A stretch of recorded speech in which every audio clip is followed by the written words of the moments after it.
What's up, Marvel Snappers? Welcome to another deck tech video. Today we're going to be looking at a deck built around Swarm, who when discarded adds 2 copies that cost 0 to your hand. Now the cool thing with Swarm is that if you can buff the power of this card, the duplicates will maintain that buff. So we're going to be combining it with the Wakandan cards, primarily being Okoye, who on reveal gives every card in your deck +1 power, and Nakia, who gives the 2 leftmost cards in your hand +2 power when she's revealed. Our discard effects are going to be Blade, who for 1 energy has 3 power and discards a card from your hand. Lady Sif, who will discard the highest cost card in your hand. Harder to hit the Swarm with this, but it can clear out another card in hand so that a follow-up discard effect can get it. And then we're also playing Swordmaster, who's a great 6 power for 3 energy and has a discard trigger as well. One of the other cards we're going to be comboing this is Strong Guy, who gets +6 power if you have no cards left in hand. Because the duplicate swarms will end up costing 0, it's actually really easy to get those cards out of our hand. And we'll follow that up with an America Chavez on turn 6, who will ensure that we don't draw it ahead of time, making our discard effects a little more consistent. And because the swarms will cost 0, we'll be able to add those to Chavez's 9 power and actually make some pretty large swings on the final turn.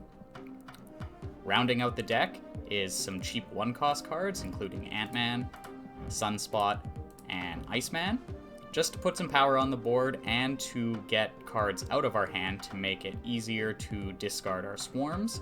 And because Killmonger is a thing, we are going to also run an armor just to potentially protect our 1-cost cards. That way we don't lose value if Killmonger ends up getting dropped, and we're still able to run a low curve to facilitate the swarm. Our primary strategy is going to be getting our low-cost cards out of our hand early, and then holding our discard cards until turn 5, where we'll play either a Swordmaster and a Lady Sif, and combine that with a Blade to get a couple discard effects, leaving only the Swarm left in our hand, and then we will flood the board on the final turn. With that, let's hop into some games. First location is Shadowland, which is going to unfortunately fill that up a bit.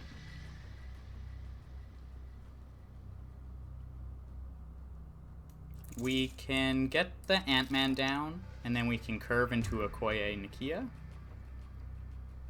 With a body already here, it'll be easier to trigger the Ant-Man. Maybe follow that up with a Strong Guy later. Okay, Mojo World is going to want us to get cards. We do get the Strong Guy. So let's play the Okoye.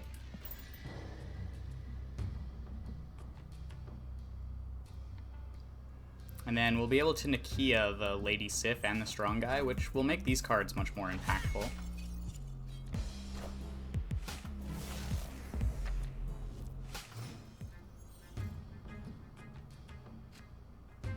We pull Blade, so we're going to be very likely to be able to empty our hand. We'll play the Nakia, buff up the Lady Sif and Strong Guy. Cable indicates we might have to worry about a Devil Dinosaur.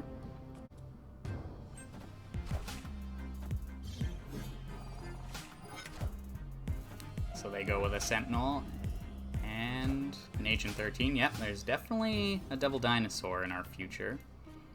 We can play the Strong Guy. And we'll be able to play all 3 of these cards, ensuring we have an empty hand, because we can discard whatever else we draw.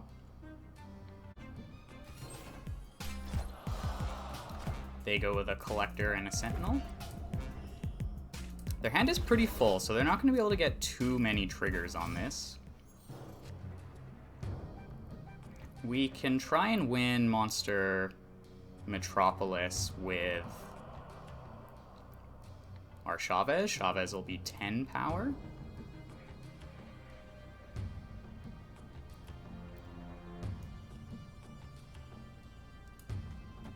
And we can end up filling the rest of these locations with swarms. If we play the Iceman, the Blade, and the Lady Sif, we'll end up getting 3 copies of Swarm, and we have 4 spots on the board to fill out with our Chavez.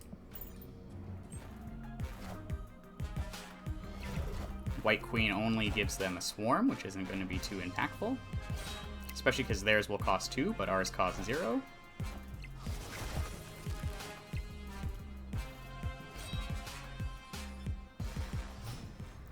And so they've already capped out Mojo World, so we actually know Chavez wins that location. And then we can go Swarm, Swarm, Swarm. That'll give us a decent amount of power here. If they can't buff up the Collector, the Blade is going to keep the Monster Metropolis buff.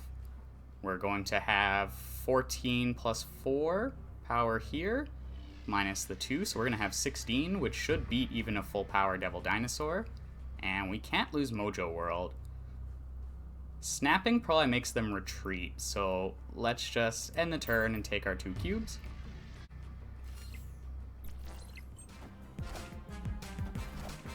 So all of our cards come out. With the 3 Swarms and the Chavez, that was a 22 power push on the final turn, which was absolutely massive. And we just easily win 2 of the 3 locations. Let's hop into another one. The first location is Nidavellir, which is a little scary for Shang-Chi's, but we have the armor to follow up eventually on our Sunspot here.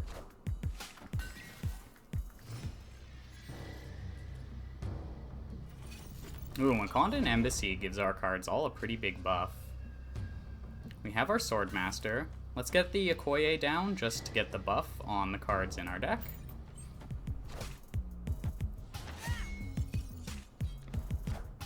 And they have a 7 power Lizard. Ooh, and now we're working with Superflow, so we will have a lot of energy going forward. Lady Sif doesn't really help us. We are going to be unlikely to get the buff on our Swarm with these cards in our hand currently. So let's just get the Nakia down. That will buff up our armor and our Swordmaster, making for a very powerful Nidavellir lane. The Superflow is going to really help us cap out a location. That is an interesting choice on their part with a Sunspot in the location.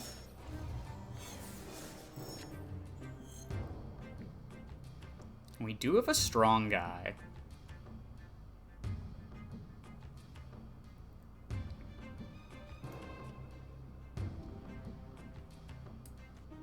So let's go with the armor.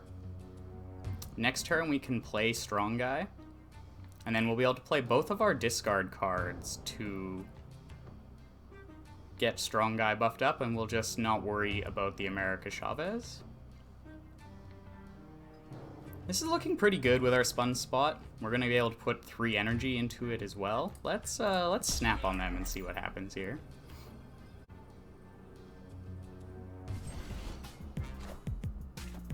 So they have a huge Jessica Jones.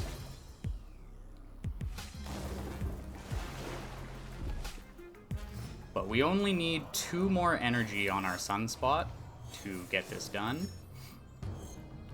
We end up pulling the Swarm. But the strong guy's 11 power is going to be better than the 2 0 cost 4 cards. How does that compare to America Chavez? She'll be 10 plus 8.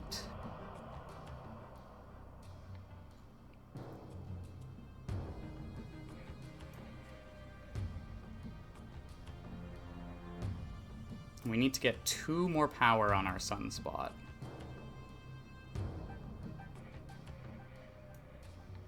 So yeah, let's stick with the strong guy.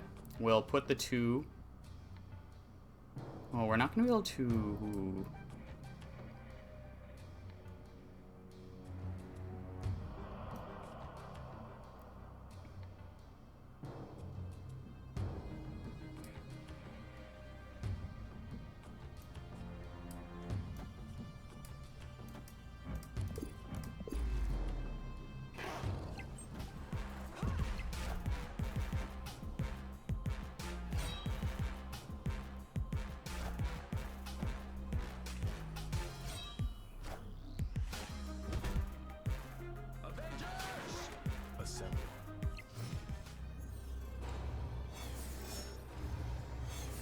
Are they going to be able to push 8 power?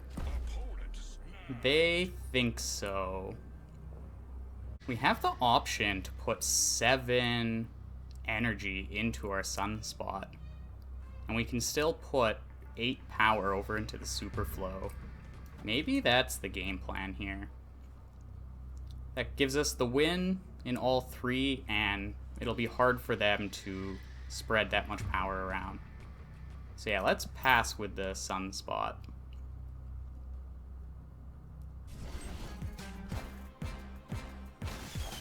So they play Deathblock and Nova.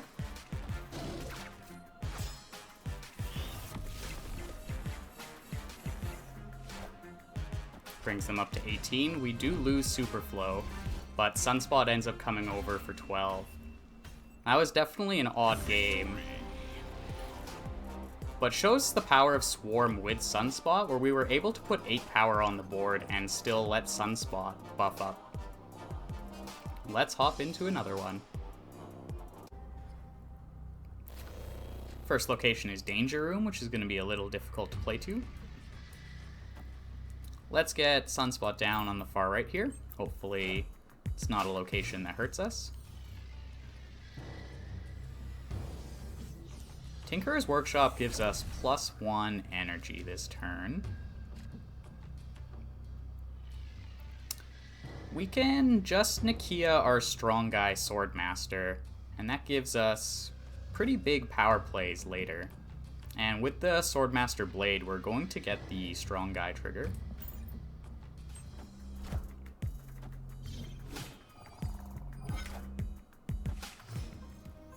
And they go with an Angela.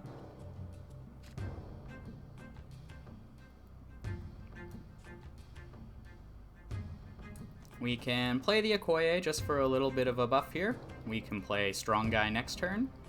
And then we'll plan on playing our Swordmaster Blade to Avengers Compound. And the Okoye will buff Swarm if we happen to draw it.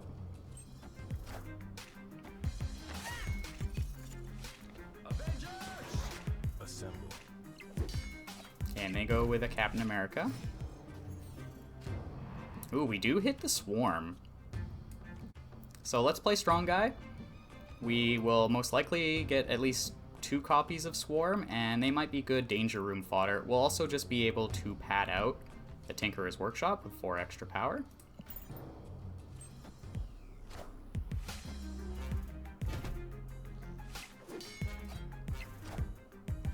Now they play Mr. Fantastic. That's 2 ongoing cards. We might be able to expect a Spectrum in the future. But here we can Swordmaster, Blade, and we'll throw Iceman down to Danger Room. Oh wait, we can't. If we keep the Iceman, we might not be able to get our Strong Guy trigger, which we're really gonna need. So let's play Iceman here. This will still be quite a lot of power thanks to the 8 power Swordmaster. We'll have 3 Swarms and our Chavez, and we can just flood the Danger Room and hope to win that way.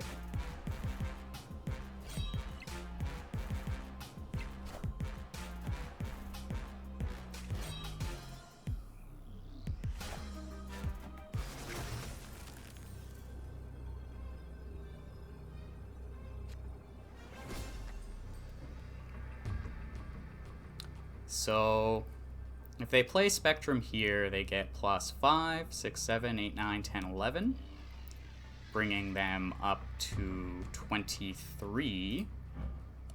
With our 6 extra from Strong Guy, we're at 15, and the 10 from Chavez will close that gap, and we have 3 chances to stick cards in Danger Room since we have 3 Swarms that we can also flood onto the board. Oh, and they go Onslaught. That's not going to be enough to win the Avengers Compound. We actually tie Tinkerer's Workshop, and all 3 of our Swarms stick, and we end up winning the left and the right and tying middle. Victory. I hope you enjoyed the games and got to see the power of Swarm. It's slightly less telegraphed than a giant apocalypse and is a good way to leverage discard and still get a few cubes rather than your opponent just retreating once they see your 20 power bomb. If you have any questions or feedback for me, make sure to leave those in the comment section below, and also let me know what other Pool 2 combos you would like to see explored on the channel. If you enjoyed the video, don't forget to like and subscribe, and I will see you in the next one.